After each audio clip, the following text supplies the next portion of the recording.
It is the 41st millennium. For more than 100 centuries, the Emperor has sat immobile on the golden throne of Earth. He is the master of mankind, and by the will of the gods, a master of 1,000,000 worlds by the might of his inexhaustible armies. He is a rotting carcass, writhing invisibly with the power from the dark age of technology. He is the carrion lord of the Imperium, for whom 1,000 souls are sacrificed every day, so that he may never truly die. Yet even in his deathless state, the Emperor continues his eternal vigilance. Mighty battle fleets cross the demon-infested miasma of the warp, the only route between distant stars, their way lit by the Astronomicon, the psychic manifestation of the Emperor's will. Vast armies give battle in his name on uncounted worlds. Greatest amongst his soldiers are the Adeptus Astartes, their space marines, bioengineered super warriors. Their comrades in arms are Legion, the Astra Militarum, and countless planetary defense forces, the ever-vigilant Inquisition, and the tech priests of the Adeptus Mechanicus, to name only a few. But for all their multitudes, they are barely enough to hold off the ever-present threat from aliens, heretics, mutants, and worse. To be a man in such times is to be one amongst untold billions. It is to live in the cruelest and most bloody regime imaginable. These are the tales of those times. Forget the power of technology and science, for so much has already been forgotten, never to be relearned. Forget the promise of progress and understanding, for in the grim, dark future, there is only war. There is no peace amongst the stars, only an eternity of carnage and slaughter, and the laughter of thirsty gods.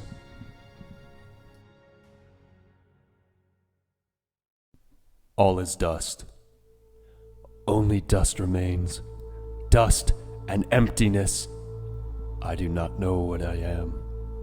I had a name, but it is gone. I am nothing. I am locked in darkness, tumbling without end through broken memories. I remember blue.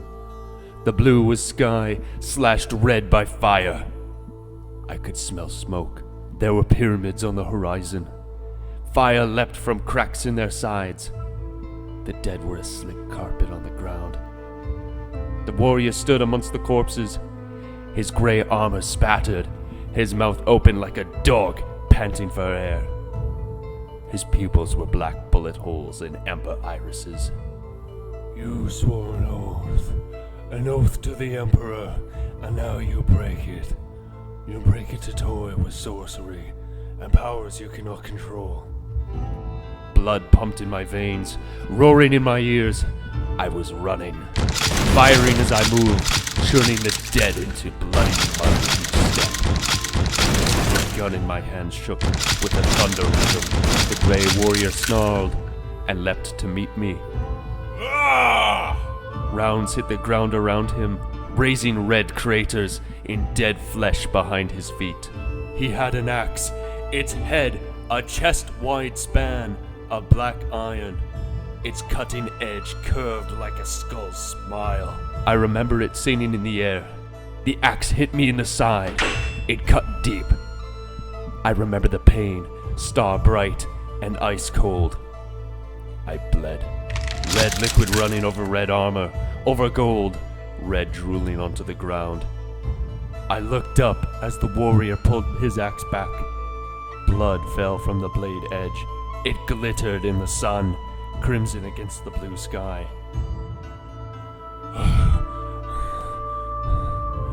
Even your Primarch Magnus cannot save you now. I put him down then. I shot him until he was broken armor and folds of meat. I killed him before death could take me. I remember that I felt anger and joy at that moment, but I do not know why. The memory fades. I am alone again. I have a shape, It is the shape like that of a man, but I am hollow. I am just the outline. I have hands, but cannot touch. I have no mouth, but I have been screaming since I began my fall. I want to breathe, but I cannot. I cannot remember what it is to breathe, only what it is to drown in an abyss, to sink without hitting the bottom. Time passes, and I can feel it passing, like wind burying a statue in sand.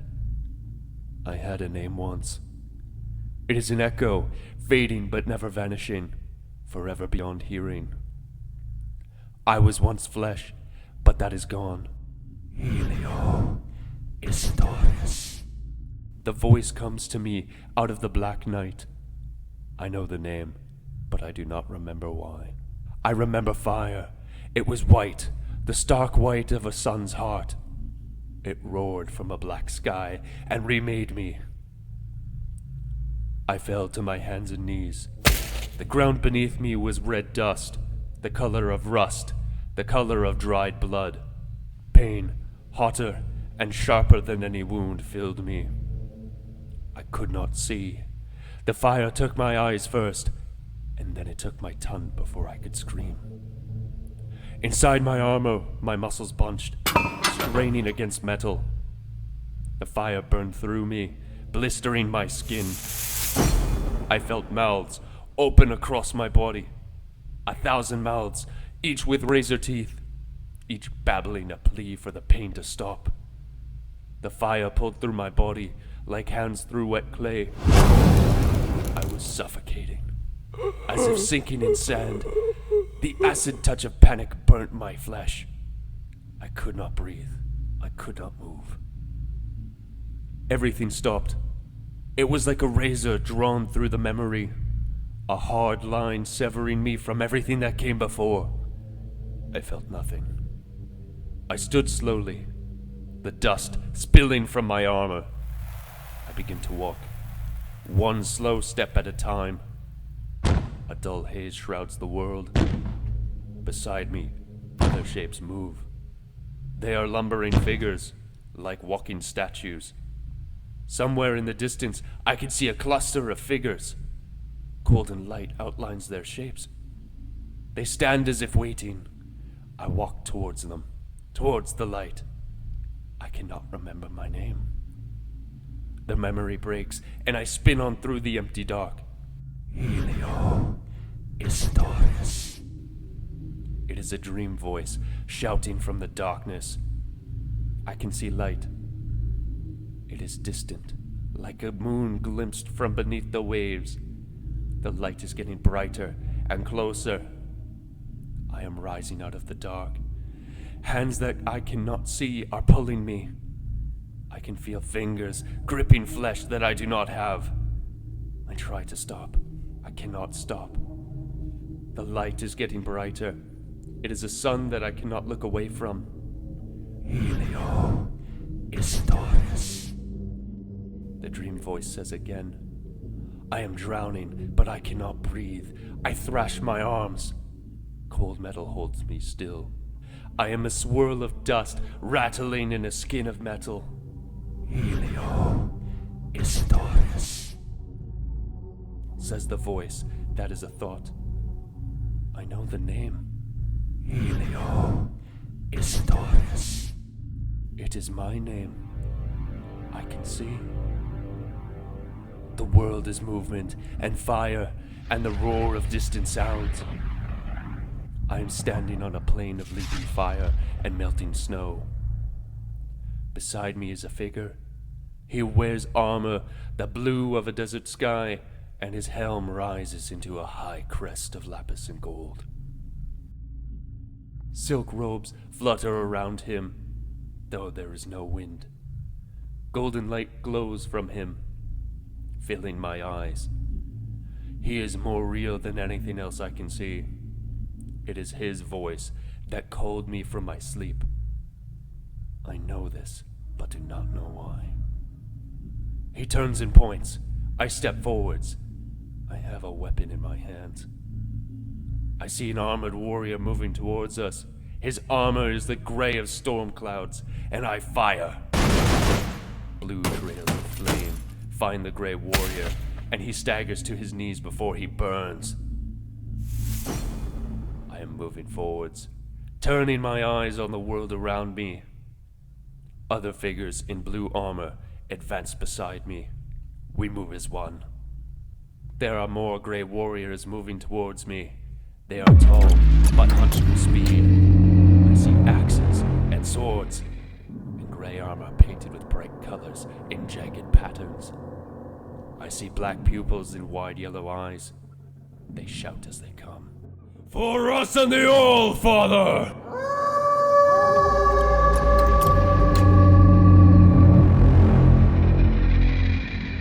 I can hear them. I can understand them. And they are screaming for vengeance. A blow strikes my shoulder. There's a cut in the metal of my armor. A dark gash through metal in the black void within. I feel nothing. The cut glows. It breeds green maggots of light, and then closes like a silenced mouth. I turn my head. I see a warrior pulling back his blade for another strike. His face is bare, and his beard is wet and red with blood. A cut runs across his face from temple to cheek. I can see white bone in the open lips of the wound. He is a pace from me. I do not know how he got so close. I fire. My weapon is low, and the rounds tear the warrior's legs off in a blaze that burns even after he falls. His flesh begins to cook inside his armor. I take a pace forwards, stepping through the flames. I pause. Memories swirl in the darkness within my skin, rattling like sand against bronze. I watch the gray warrior burn, become ash, become dust. I know this should mean something, but in my memory, there is only the emptiness that drowns all else. I am an outline, held in a dream of falling, and this memory, this moment, means